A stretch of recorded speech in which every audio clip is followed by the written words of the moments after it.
Saudara, bagi Anda yang hobi memancing, tak ada salahnya mencoba spot tongkrongan mancing di pinggir pantai Ulele, Banda Aceh.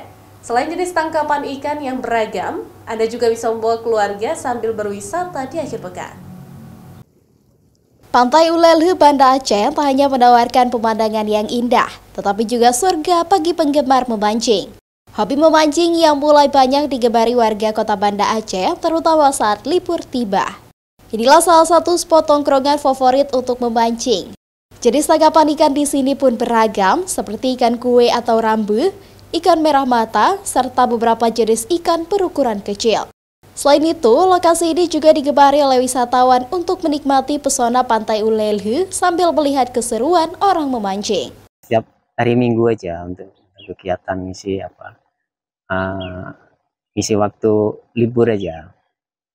Ada pindah-pindah, kadang di Sahwala, kadang di Ulele, kadang-kadang di Kampung Jawa. Sangat menarik di sini. Karena lokasinya juga strategis, udah itu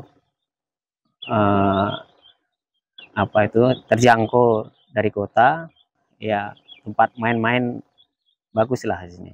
Spot pancing juga ada di pantai Kampung Jawa. Lokasi ini mulai ramai didatangi pemancing.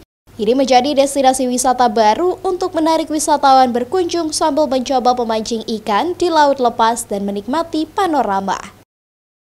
Nova Misdayanti, Kompas TV, Banda Aceh.